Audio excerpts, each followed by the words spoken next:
오늘은 파산재단부터 쭉 보도록 할게요. 제5장 파산재단이요.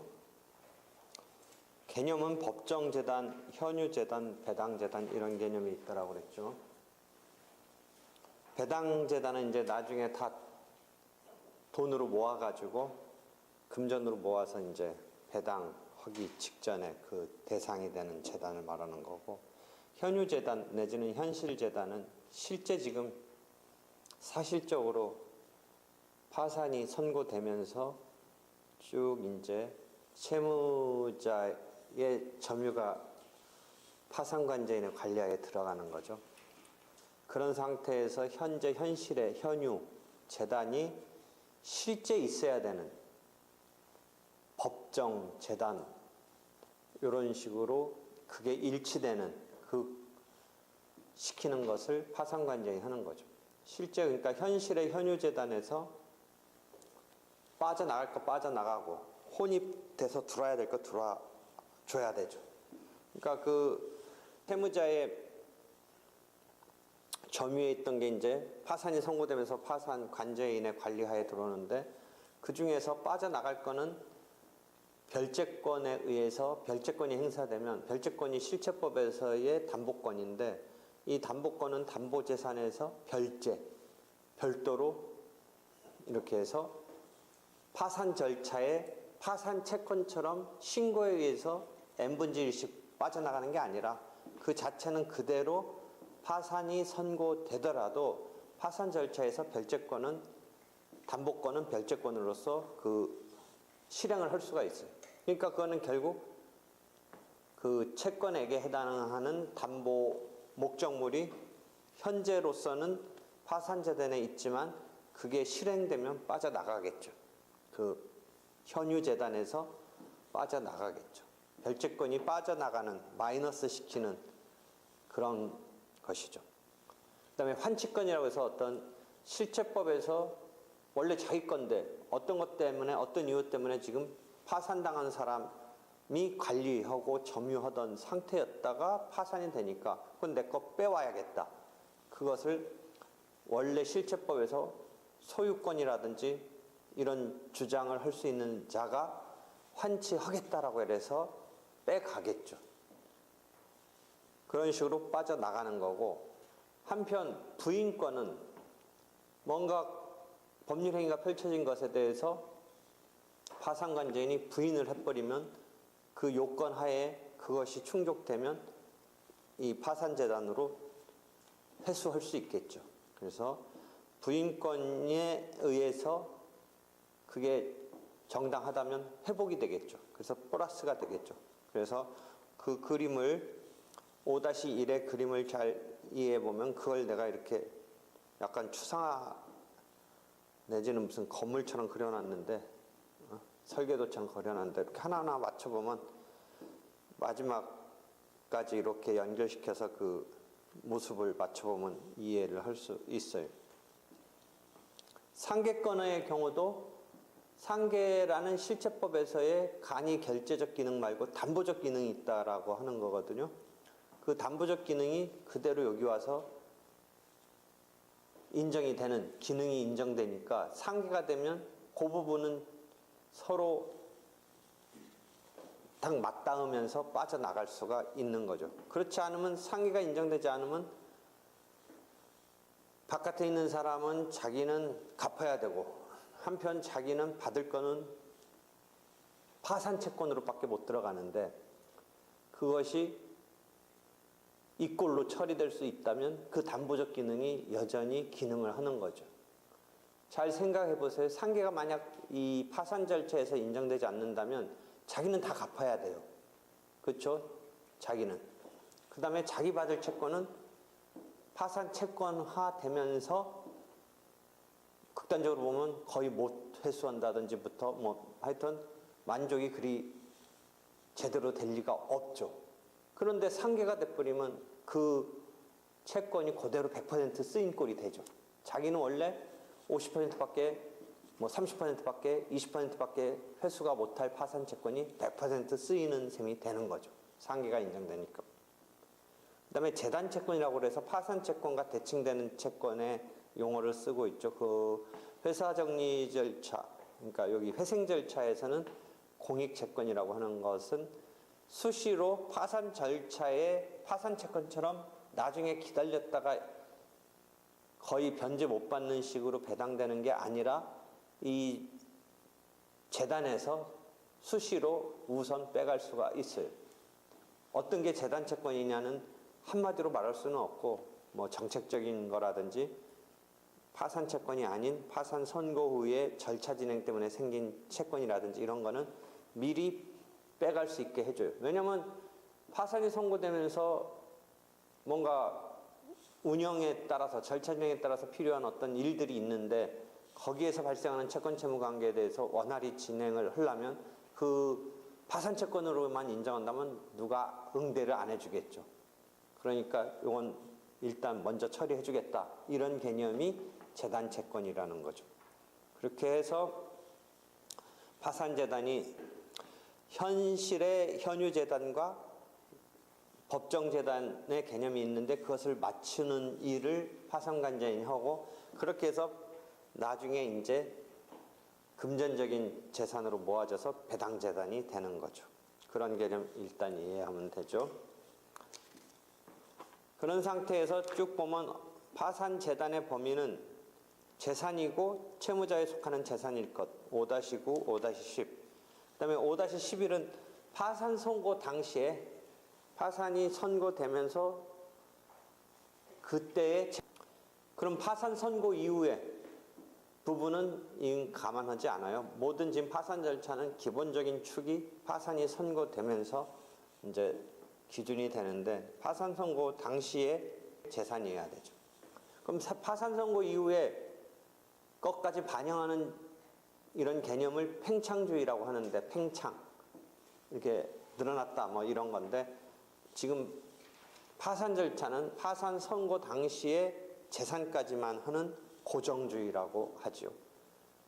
개인 회생 절차는 일반적인 회생 절차는 회생재단이라는 개념이 없어요. 다만 같은 재생 절차인데도 개인 회생 절차에서는 개인 회생재단이 있고 이거는 계속적 반복적인 수입으로 재단을 삼아서 변제를 해나가는 건데 그래서 개인 회생재단이 있는데 회생 절차가 개시되고 나서의 재산도 플러스 막 되는 게 들어올 수 있다는 의미에서 개인 회생재단은 팽창주의이다 라고 볼 수 있다. 그런 이야기도 있네요. 한편 5-12에 압류할 수 있는 재산이라는 말은 압류할 수 없는 거 민사집행법에서 압류할 수 없는 재산이 있어요. 뭐 봉급 2분의 1 같은 거. 그 경우는 봉급을 다 여기에 들어오면 안 되고 2분의 1만 들어오고 2분의 1은 나름대로 생존을 위해서 쓰게 해주죠. 그런 개념이 이 파산재단과 대칭되는 그 다음에 5-13에 가면 자유재산이라고 그래요. 느낌 알겠죠? 자유. 그러니까 이 속박 파산재단으로 변제에 충당돼야 되는 데서 프리하다. 풀려있다. 괜찮다. 뭐 이런 의미의 자유재산이라는 개념이 있어요. 그러니까 2분의 1의 봉급은 자유재산이 되고 2분의 1의 봉급받을 거는 파산재단에 들어오겠죠. 그럼 여기서 무슨 게 문제가 되냐면 퇴직금이라는 게 임금 퇴직금 이런 게 생존 등을 위한 거고 퇴직금의 성격은 월급을 모아서 그것을 갖다 나중에 이제 주는 그런 속성인데 퇴직금은 아직은 가시화되지 않았죠. 퇴직할 때 주죠. 그렇지만 이게 월급에 후급적으로 이렇게 누적되는 거니까 어떻게 본다면 안 보이는 거지만 지금 파산이 선고된 때에 자기 근무연도가 10년이면 10년분은 있는 거거든요. 지금 당장 퇴직하면서 받는다면 그 정도 받는 거잖아요. 근데 여기가 무슨 문제가 있냐면 퇴직금 채권이 있기 때문에 이 빚을 받으려는 자측은 그거라도 파산재단에 넣으라고 할 생각이 있고 아닌 측은 이거는 아직 발생하지 않았다. 파산 선고 당시의 재산인데 잠재적인 재산이지 아직 가시화되지 않았다. 이런 싸움이 있을 수 있는데 그래서 어떻게 보냐면 2분의 1은 퇴직금도 2분의 1은 확보할 수 있는데, 그러면 임금처럼 2분의 1은 들어올 수 있는데 아직은 가셔야 되지 않았죠. 그러니까 어떻게 하냐면 이 사람 보고 퇴직을 시켜서 빨리 돈 받아라, 퇴직금 받아라, 이렇게 할 가능성이 있다라는 거죠. 지금 잠재적으로 쌓여있는 요 부분 빨리 여기 넣게, 너 퇴직해라. 그런 문제가 있기 때문에 이 퇴직을 그럼 강요할 수 있는 거냐, 뭐 이런 거죠. 고용계약에서 보세요. 우리가 미이행 쌍무계약에서 우리가 임대차하고 도급을 받는데 고용은 어떤 건지 한번 다시 돌아가 보세요. 고용계약 4-36. 고용도 서로 이제 월급 받고 그쪽은 이 사람 일을 시키는 이런 계약인데, 이게 파산이 선고되면 쌍방미이행 상태에서 사용자가 파산이 되면,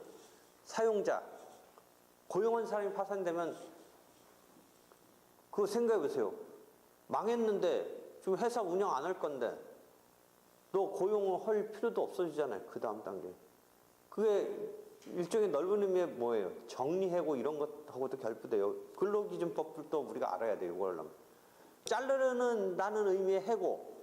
이게 정상적일 때는 그럼 이게 제대로 된 해고냐인데, 망해서 해고해야 되는 거는 정리해고라는 개념이 있잖아요.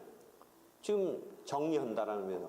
그럼 망해가지고 지금 뭐 회사에 지금 물건 생산하지도 않고 뭐 해체되고 있는데, 그러니까 사용자가 파산했을 때 고용계약을 해지하느냐 마느냐 뭐 이런 것 등 있는데, 지금 임대차하고 도급을 가르쳐줬는데 고용은 여기 와서 하려고 아직 안 했는데, 고용도 민법에 하나 또 조문이 있어요. 우리가 임대차에서 앞에서 임대인의 파산은 우리가 도산법에 335조로 하느냐 마느냐인데, 임차인의 파산은 민법에 하나 있어가지고, 그 다음에 도급에 있어서도 그 뒤에 보면 민법에 있어서 도급인의 파산에 대해서 민법 674조가 있었는데, 사용자의 파산에 대해서는 민법 663조가 하나 있어요. 기간에 약정이 있는 경우라도, 그래 쭉 고용하고 있는 경우라도 사용자가 파산을 선고되면 역시 그 기본 민법의 틀처럼 원래는 도산법의 조문만으로 한다면 사용자가 파산됐으니까 사용자의 파산가인이 해지하거나 이행을 계속 유지할 수 있는, 청구할 수 있는 이런 정도가 도산법 규정인데, 민법의 663조가 노무자도 이쪽, 그러니까 고용당한 종업원도, 노무자도 해지를 할 수 있고, 역시 여기 또 손해가 발생해도 손해배상은 청구할 수 없다. 부득이한 뭐 이런 특수 상황이니까 이런 조문이 있어서 이 조문으로 처리한다는 거예요. 사용자가 파산하면. 한편 그랬을 때 임금 채권 등은 이제 부득이 이게 넓은 의미의 정리해고 비슷하게 되는데, 그래도 요 갑자기 이제 속된 말로 잘리는 거잖아요. 뭐 이건 뭐 잘못해서 잘렸다기보다는 망해서 이제 뭐 못 나가는 건데, 근로기준법 등에 무슨 그 뭔가 생존을 위해서 몇 가지 배려를 해주고 있고, 임금채권 못 받은 것은 이 파산 절차로 들어오면 어떻게 처리해 주겠어요? 파산 절차. 뭔가 보호는 해주겠다는 느낌이 있겠잖아요. 그러니까 우리가 일반 파산 채권으로 처리하는 것보다는 뭔가 보호를 해줄 거라고 우리가 생각해 볼 수 있죠. 그러니까 어떻게 보호해 주냐면 재단 채권으로 보호해 줘요. 아까 재단 채권은 파산 채권과 비교해서 수시로 먼저 빼갈 수 있다는 거죠. 똑같은 배당에 의해서 가는 게 아닌. 그런데 심지어 3개월분이라든지 하는 것은 우리가 여러분 민법 배우고 집행법 배울 때 최우선 뭐 변제한다든지 이런 식으로 되는 이런 거기 때문에, 그건 심지어 어느 급까지 승격시켰냐면, 나는 조금 그거는 아무리 보호한다라는 취지가 있지만 좀 무너뜨리는 것 같은 틀을, 별채권자적인 담보권자처럼 거기에 지위를 줘요. 우리가 담보권자, 별채권자적인 지위를 주는 게 어떻게 본다면 출발은 파산채권에서부터 출발하는데 뭐가 있었어요? 보증금, 임대차 보증금, 보호 때문에. 그 다음에 지금 이 3개월분의 임금. 잘 보세요. 그러니까 지금 임금을 보호해야 되겠다라는 생각은 하겠죠. 지금 파산이 되니까, 그러니까 노무자 측에서 임금을 생존과 관련되니까 보호를 해야 되는데 파산 채권 정도로 취급은 안 하겠다는 생각을 하는데, 쭉 넘겨보면 어디에 있냐면 이 재단 채권에 가서 보면 7-22 보세요. 이게 언젠가 조문이 37조가 아니라 38조로 근로기준법 등이 바뀌었으니까 139년도 37조가 아니라 38조로 바꾸세요. 그 138면 139면 근로기준법 37조가 아니라 38조고, 그 다음에 퇴직금에 관해서는 퇴직급여 보장법 11조가 아니라 12조니까 이쪽 앞부분 4-39에서도 조문번호 바꾸고 7-22에서도 조문번호 바꾸세요. 하여튼 38조 근로기준법, 그 다음에 근로자 퇴직급여 보장법 개정되면서 한 조씩 밀렸더라고요. 그러니까 보통 우리가 한 조 밀리면 다시 뭐로 들어가는데, 이때는 아예 조문을 한번, 그러니까 거의 신법 만들듯이 쫙 재배치했더라고요. 뭐 다시 이런 식으로 안 하고. 그래서 하나씩 밀렸더라고요. 근로자 퇴직급여 보장법 제12조에 보면 특히 3개월 정도는 최우선인데, 이 최우선은 어느 정도까지 또 승격시켰냐면 3개월 부분은 뒤에 가서 별채권을 한번 보면 8-120 가보세요. 8-120. 여기는 조문 38조라고 제대로 돼 있네. 그리고 근로자 퇴직급여 보장법 제12조로 되어 있네. 그러니까 지금 잘 보세요. 임금채권을 보호한다는 생각은 좋은데, 그간에는 파산채권 정도보다는 조금 앞서서 받을 수 있는 재단채권으로 했는데, 더 나가서 3개월분에 대해서는 별채권 정도의 의치를 줬어요. 더 강력한 거죠. 회수하는데 강력하겠죠. 별채권은 뭐겠어요? 원래는 별채권은 담보권이니까 담보목적물이 있는 것에다가 원래 걸어놨던 거니까 그거 빼가는 건데, 이거는 사실은 그런 담보는 아닌데, 지금 대항요건과 확정일차를 갖춘 임차인의 보증금 반환 채권, 그 앞에 8-119랑 그 다음에 지금 임금채권 등의 8-120은 이것을 별채권자적인 지위를 주고 있어요. 그러니까 상당히 강력한 뭐 생존이라든지 이런 거를 배려한 셈이죠. 그 다음에 다시 돌아와서 노무자가 파산했을 때 이제 일을 해줘야 되는 파산이니까 사용자 입장에서는 일을 안 시키겠죠. 뭐 일을 안 시키려고 하겠죠. 그래서 여기서 하여튼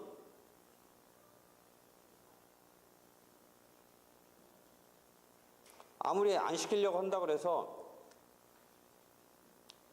사용자가 단순히 파산했다고 그래서 안 시키려는 심정은 이해되지만, 어떻게 이거 자르면 안 되겠다.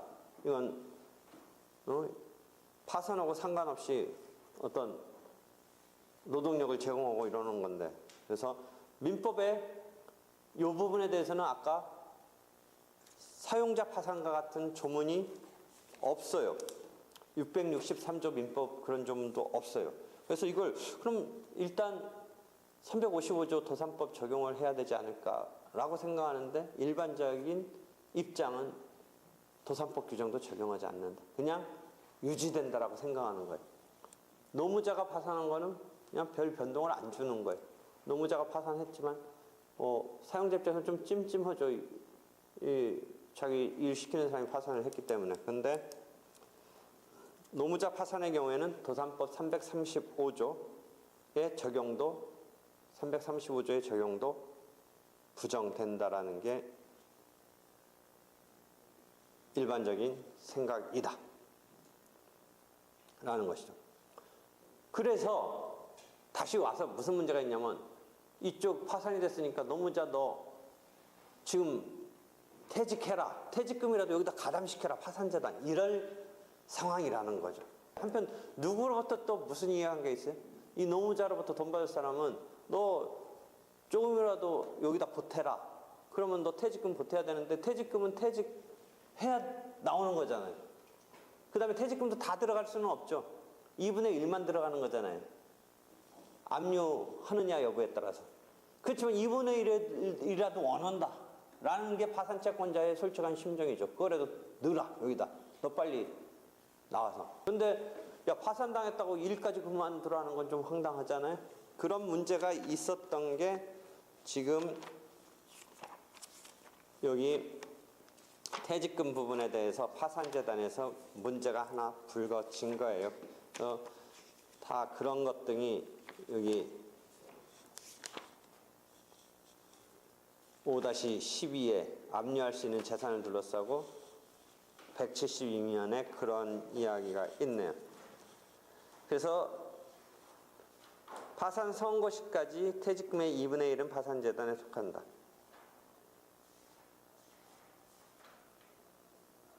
파산관제인이 이를 해지할 수 없기 때문에 아까 말한 대로 335조 등이 부정된다고 한다면 어떻게 타치할 수는 없는데 실제적으로 이 관두라라고 종용할 수도 있는 것이 문제가 되는데 그 일본에서는 실무적으로 어떻게 처리했느냐 보니까 각주 14번 보세요. 실무상 각주 14번 보면 파산관제인이 채무자에게 종용을 한다. 퇴직하라고. 아니면 퇴직하기 싫으면 퇴직금 그 파산재단에 속할 만큼을 네 생재산에서 내놔라. 자유재산으로부터 내놔라. 그 다음에 파산관제인은 여기 들어올 수 있는 그것을 포기한다. 파산관제인이 포기한다. 라는 취급이 행하여진다라고 하고 있어요. 각조 14번 부분 이해하겠어요? 그런 식으로 처리하기도 한다. 라는 거죠. 그래서 이 고용 부분까지 아예 연결해서 이 부분을 설명을 했어요. 파산재단 개념 먼저 알겠죠? 자유재산은 대칭되는 개념으로 이해하면 돼요. 실제 그러니까 뭐를 계속 생각하냐면 민사집행법에서 뭔가 이 사람의 생존을 위해서 필요한 생존적인 비용은 마련해주고 빼가야 되겠다. 이런 게 개별집행인 민사집행에서 있는데 그것의 개념이랄까 취지가 그대로 도산법에서도 있어요. 포괄집행인 도산법에서도. 개별집행에서 함부로 압류 다 가져가면 안 되겠다.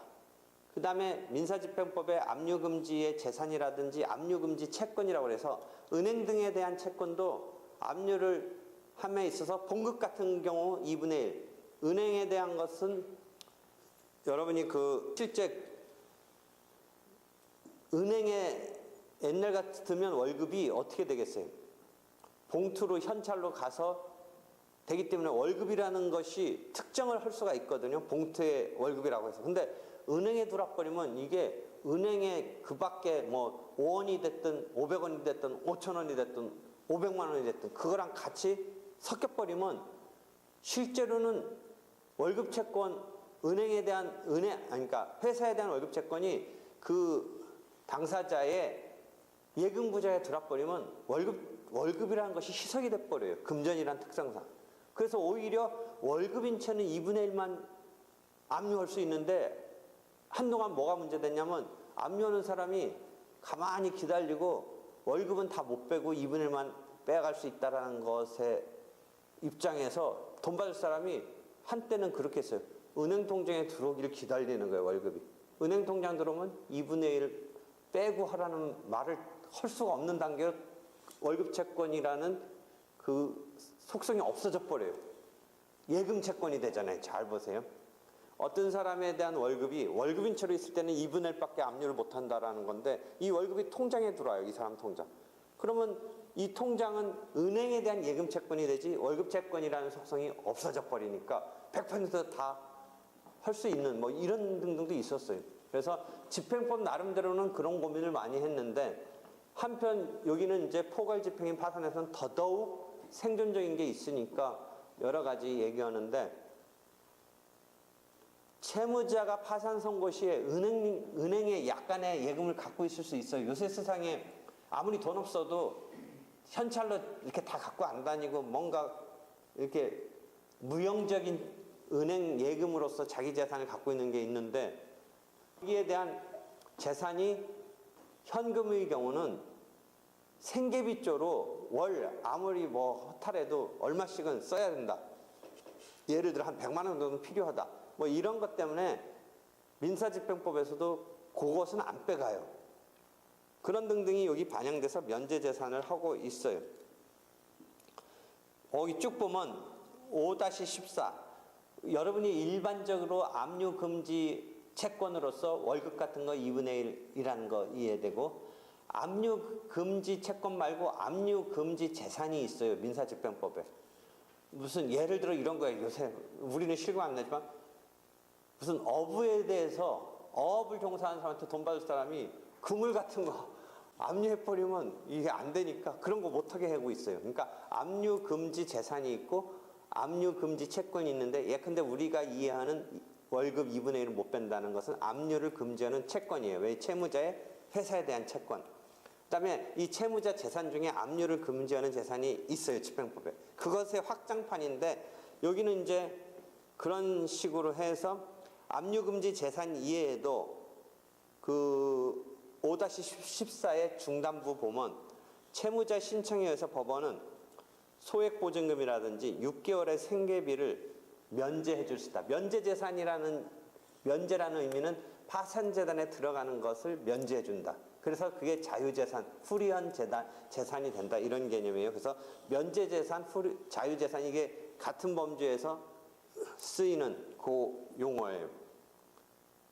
그래서 참고로 보니까 하부법까지 내려가서 보니까 대통령령으로 갔더니 1개월간의 생계비가 민사집행법에 있던 것을 여기는 6개월간으로 했고, 그래서 민사집행법은 한 달 정도를 봐주는데, 지금 파산법은 조금 더 넓게 해서 6개월을 봐주는데, 그 한 달이 하부법령 가보니까 현재 150만 원까지라고 하면서 100만, 잠깐만, 각주 19번 보세요. 밑에 그 하부 대통령령 가니까 조금 변했을지 어떨지는 모르는데, 내가 이때 확인할 때까지는 150만 원이네요. 그죠? 150만 원에서 6개월이면 900만 원 정도는 확보하게 해주네요. 6개월은 너가 좀 견뎌라. 900만 원. 그러니까 만약에 현금 같은 것으로서 900만 원까지는 만약 뺏어가지는 않는다. 파산재단에 넣지는 않는다. 그 이야기예요. 면제시켜준다. 그런 거죠. 이해하겠죠? 그래서 이런 우리가 파산재단에 어떤 게 들어가느냐인데, 지금 한번 문제를 보도록 하면, 일단 그림은 교과서에 있는 그림을 다시 얘기한다면, 현유재단 중에 부인권이 되면 요만큼 더 커진다라는 그림을 그려놓은 거고, 재단 채권은 빼갈 거 아니에요, 여기서. 그렇죠? 그러니까 현유재단으로서는 이렇게 있다가 환치권자들이 이렇게 빼가겠죠. 그렇게 돼서 상계권자도 빼가고 담보권자도 빼가고 재단채권에 변제해서 나중에 나갈 거 나가서 이제 배당자산으로 금전이 된다. 이 그림 계속 그려놓은 거예요. 이만큼이 변동이 있는 거죠. 이런 게 있고, 그 다음에 법정재단의 범위는 재산이고 채무자에 속하는 거고, 파산 선고 당시고, 압류금지 재산은 들어가지 않고 압류금지 재산이 아니어야 되죠.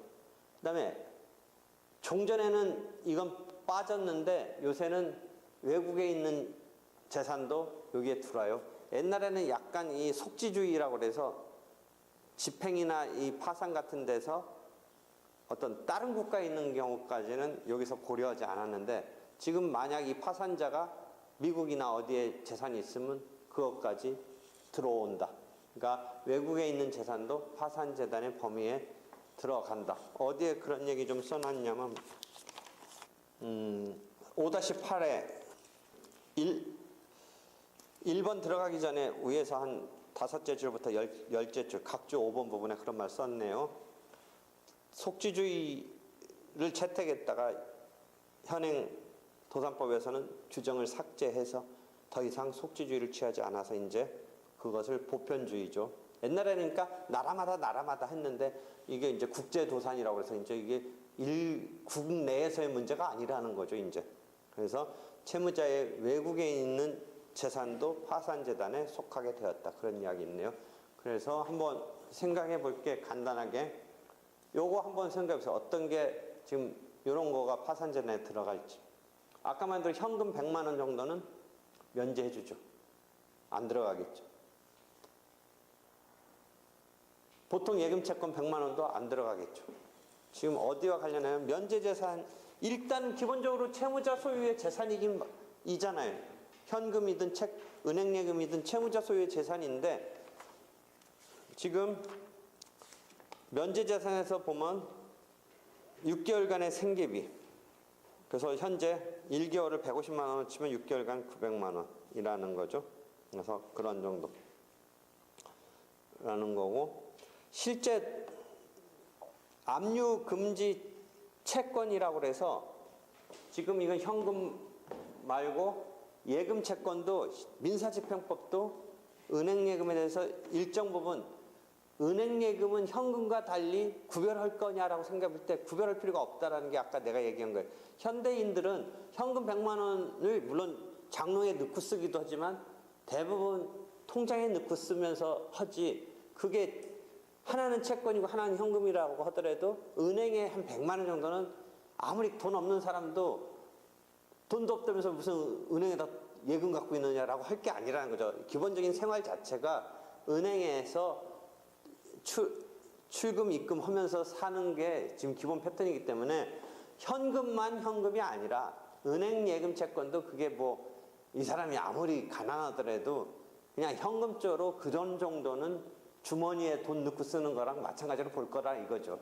그러니까 예금 채권 100만 원도 면제를 해주는 거죠. 그러니까 은행에 대한 채권이긴 한데, 그다음에 3번은 미국 내에 있는 토지는 옛날 같으면 안 됐는데 지금은 채무자 소유의 미국 내에 있는 토지 파산재단에 들어가겠죠. 재산이니까. 속지주의 폐지했으니까. 그다음에 퇴직금 채권은 아까 어떻게 하냐. 논리적으로는 퇴직을 한다는 전제라면 지금 임금의 후불적 성격의 퇴직금은 퇴직하면서 2분의 1 정도는 들어가야 된다. 이거죠. 2분의 1은.